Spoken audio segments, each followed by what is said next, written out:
Hey folks, welcome back to Let's Play the Suffering. In our last episode, we gotta get to the asylum. Something's not right there. It's not much of a chance, but it's all we got. And that note there that's just gone off the screen, it talks about how Rance Truman knows he's going to end up on Carnate Island forever, but he does manage to escape from the island. It's not explained how it happened, but you find him hanging out in Baltimore towards the end of the sequel. Now, you want my advice for this particular room? Ignore this particular room.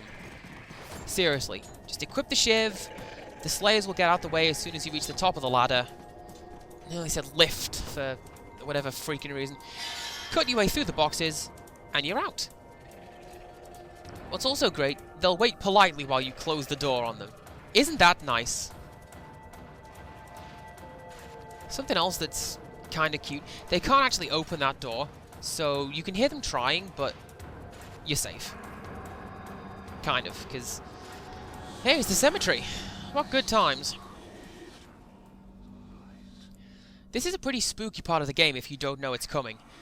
Hanging out and looking at the graves, you can hear the souls of the buried dead talking to you about what a terrible place Carnate Island is. There are names on a good majority of these graves, but I mean most of them are generic ones that they don't really refer to anyone in particular. But there is one, however, for Timothy McVeigh, which I mean that's also kind of weird. Like, of all the people, why pick him over anyone else? But no, the two graves that we are specifically interested in, there is... I'm going to do this one first. This one, the headstone reads Horace P. something, although canonically the surname is Gage, it's been scratched down on the headstone, and it's headed by a weird electrical tree. And the other one, it's on the other side of the little graveyard. This one, the headstone reads Captain Hermes T. Haight, and it's surrounded by a really ominous glowing green mist. That's not filling me with confidence, game. It hurts so much. Dad was never there. The bad man caught us. I just wanted to be with my children. He abandoned us. Why didn't Daddy save us? So many mistakes. It isn't. This was your life, T. How did you let it get away? That particular scene changes depending on how you're playing the game, both what the family say to one another and what Carmen then says to you. It's kind of chilling, really. Although it is somewhat ruined by the fact that going to the left, you can find a few sticks of TNT, the next throwing weapon, and the best throwing weapon if you ask me, or one of the best at least. Now, in order to proceed, you're going to want to sort of hug the right wall and creep along until... There we go. Inmate begged me to give him a weapon to defend himself. Can you believe those balls? I let some of mine out right after the quake. Then one cocksucker tried to shiv me. Some thanks. Typical. Wasn't for the inmates, none of us would need to be on this godforsaken rock in the first place. And I gave them a chance when I first got here. Those fuckers never cut me an inch of slack. Now, somehow I don't think these guys are going to cooperate with us, even if we do break character as a heroic mime, so... You know, run and gun time. If you kill one and wound a second, then a bunch of Slayers turn up to finish the job. And if you then finish off the Slayers, the COs will turn around and attack you just like nothing has happened. Some thanks. Get it? Irony, because that's what they said. I also like how those guys just sort of casually hang around and wait for you to polish off the COs so they can turn around and attack you. That's really nice behavioral programming there, game. Okay. So coming up we have one of the more annoying parts of the game. That burrowing thing right there, you are going to come to hate that burrowing thing right there. And that little girl too. Now, there should be some ammo under one of the nearby structures. Oh, hey! Hi, how's it going? I was not anticipating this fight, so... Emergency note time, go! The The marksmen represent death by firing squad, which is sometimes called fusillading, and it's derived from the French word for rifle. And death by firing squad is one of the longest standing methods of execution. Like, seriously, the Vikings and the Romans were doing that back in the day when they were still rocking all over the world. Oh, hey, I'm going to show this. This is a really hard to find Easter egg. If you equip the shiv, carefully attack these boxes, but don't touch that TNT crate. Take the phone, and Just don't go around attacking people without no reason. all that just for a Hitchcock reference. Seriously, did I write this Easter egg? Because that's pretty brilliant right there. Right, so in order to proceed, we can go down there, fight our way through an army of slayers and mainliners, or we can go back up the hill, try and find the sweet spot. There we go.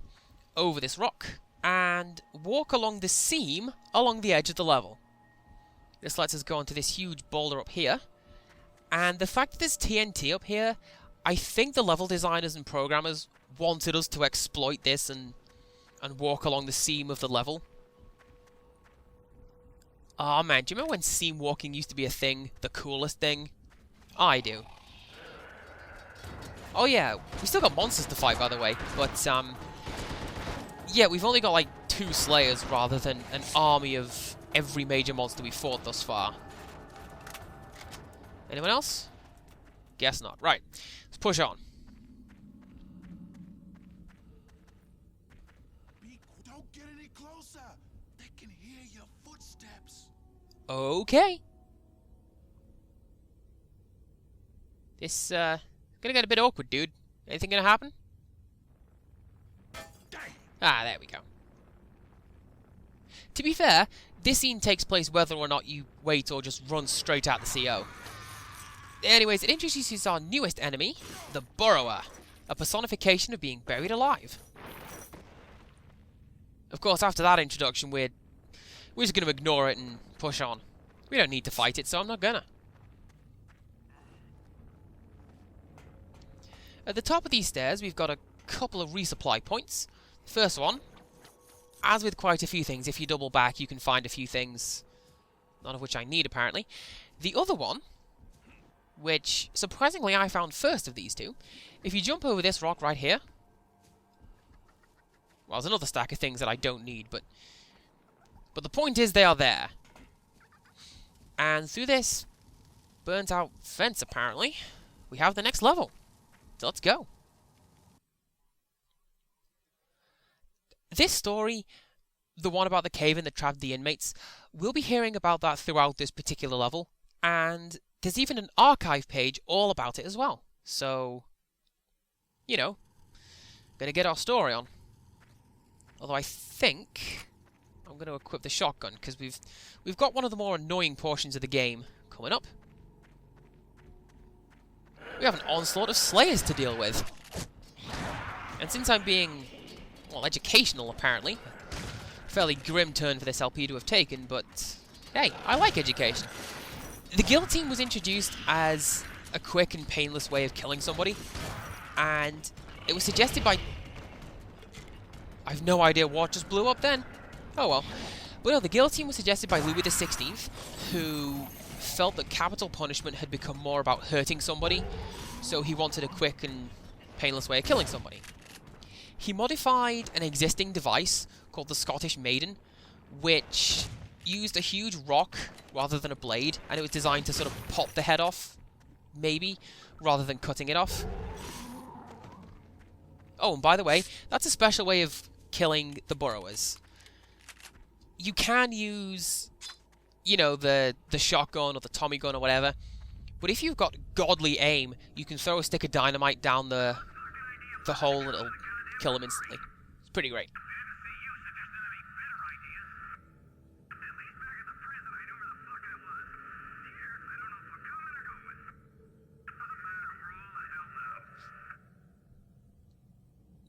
Anyhow, with that done, what you're going to want to do is equip the shiv, quickly cut apart these boxes, although I think there's another TNT on there, so you want to be careful of those. Push the plunger, and this lets you push on through the level. Also, if you go down there, you get a flash, and about the hardest to miss archive page. Hardest to miss? Hardest to find archive page in the game. There's that and the Nazi bomber, but we'll get to that later. We need to use Torque's 14-foot vertical leap in order to get through the cave. There's your realism, folks. And now we're at the top, we can just push on. There is a selection of drugs and flares and whatnot down that ladder, but there's also a selection of noosemen, and frankly, I don't want to fight those guys, so let's push on. Huh. You know, I could have sworn that there were more useful things behind that crate rather than just some flares. Okay, this particular portion is a little tricky.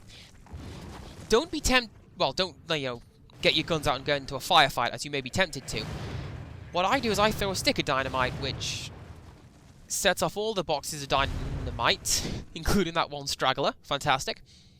And admittedly, this doesn't kill every enemy in there. It kills most of them, but it's still a lot better than, you know, gunning your way through an army of marksmen and all that jazz.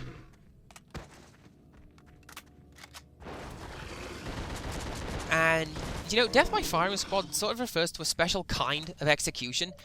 Rather than receiving a single coup de grace from a single firearm, you are specifically shot by a group of gunners. Although, if the initial fire doesn't work, they do often employ a point-blank shot to the heart or brain to finish the job. And there is this practice that's called the conscience round, and it describes how one or more members of the firing squad will be given a blank round rather than a live one, but no gunner will be told who has what. That way, each of the gunners, plural, can carry with them the belief that they did not fire the fatal round, and that they didn't kill anyone. Although, to be fair, why would you go on firing squad duty if you didn't want to kill anyone, you know? Okay, right. Enough education, back to the game. I can recite Wikipedia to you guys later on. Flipping that switch turns the lights on, which makes it a bit easier for me. And this particular portion of the game always bugged me. What we have to do, grab these crane controls, and use them. There we go. We have to move that one slab to push that slab onto that pit where all the Slayers have come from. If we do that before the Slayers kill the 3 COs, then the 3 COs will just keel over dead anyway. They are scripted to die and will not help you. Even if you're quick and good at this game, they will just automatically die. It's a bit of a contrived point, if you ask me. And why am I waiting to snipe those guys? I have ammo aplenty. Can you tell, perhaps, that I've been playing entirely too much Brink? Which, I'll be honest, is more than no Brink. Don't play Brink. It's not the best. If you can make another skillful jump right here, you can fall off.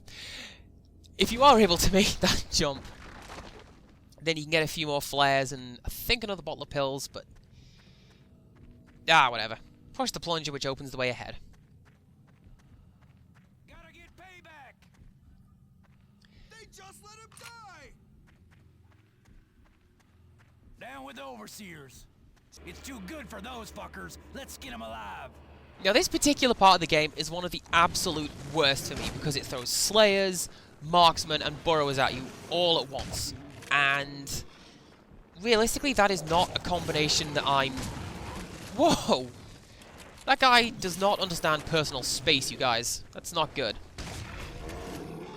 But no, these 3 monsters are hard to kill on their own, but when you team them up with one another, forget it. Also, at the top of the hill, prepare for the frame rate to drop if you're playing on a standard Xbox. The dust effects in that particular lamp just slow the console to a crawl, let me tell you. And inside the shack, well, as you've seen, everything that we need. Health, light, ammo. Is that burrower going to come and attack me? I don't know. Yes, it is. Hello.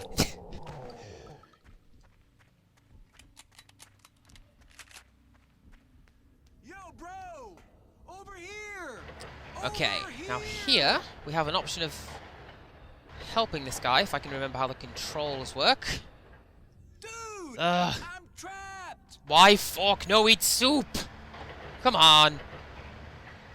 Ah, there we go. Yes, you have to take that thing away from the edge if you want to drop it. But if you push that thing to the side, that guy escapes, and we get a bit more good karma. Now, obviously we can't make that jump, so we have to use the same rock to our own advantage.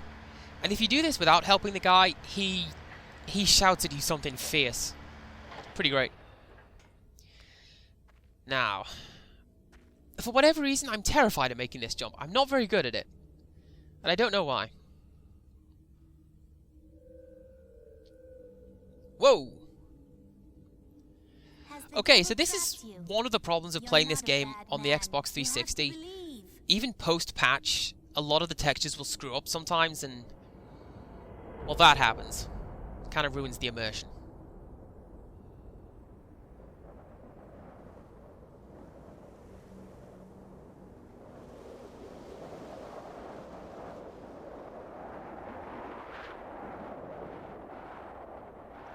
Hiya, folks, how are you enjoying the game?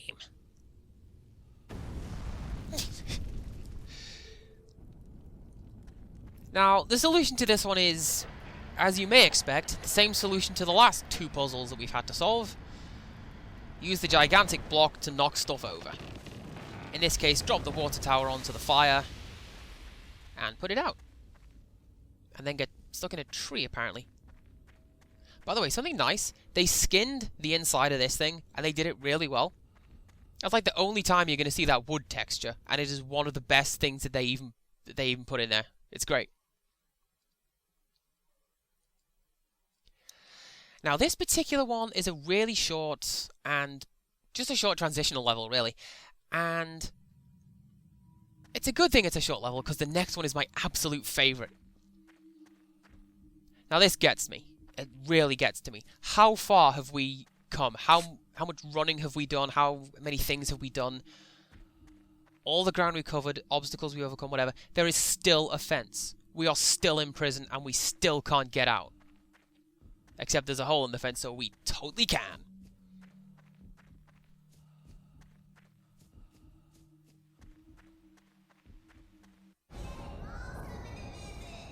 That part of the game is really likely to make the game crash. If it tries to play one of those screen flashes at the same time that it shows the blue flashback, the system can't take it and the whole thing hangs. They appear to have fixed it in the 360 patch, however, so there you go. You remember the first time we met? We were in Druid Hill, and I saw you in that old broken gazebo. You were so good looking. I thought you were all mature.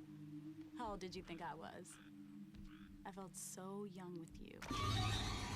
All my girlfriends were so jealous. We were so good together for a while. But sometimes, I think you only brought me suffering. Our title, ladies and gentlemen. And a bizarre monster that we haven't seen yet. Except we kind of have. I'll leave you to figure out where. You'll never get it. Now, this map has a few...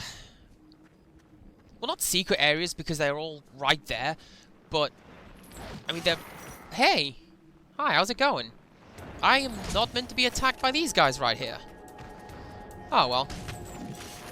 Not like they're posing me any threat with this shotgun. So yeah, they're not secret areas, but they're off the beaten track, and you have to explore to find them. The doctor looked inside my head and took the bad out. Something about the way that that line is delivered is just borderline spot on to me. I don't know why, but there it is.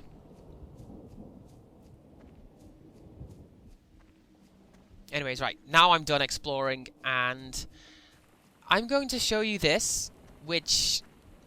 this is the best part of this game. I don't care what anybody else says. It's my favourite level, it's the best part of the game, although I suppose it has to be taken in context, but... look at that.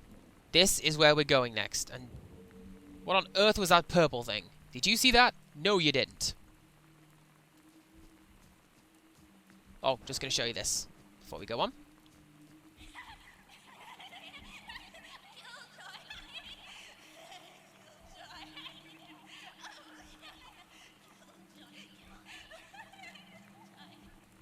Tell me that wasn't amazing.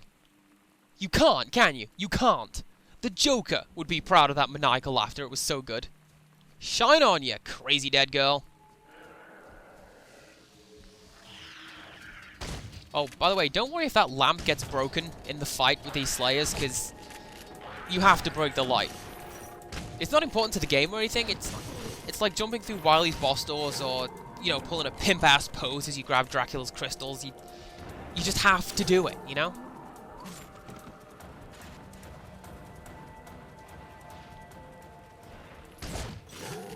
Okay. So with all the monsters finished off, what you're going to want to do is equip the shiv. Cut away some of these boxes. Did I just see a monster? Yes, I did! Holy crap! You're going to want to equip your guns. Make sure the monster's not there anymore. And then, now that you're uninterrupted, cut these boxes apart, yeah. Then it's just a matter of pulling the crate aside and opening the door. But, do you know what? I'm not going to do that. I'm going to save it. Because Through This Door is my favourite level, and I'm just going to make you wait so I can see you shiver with anticipation.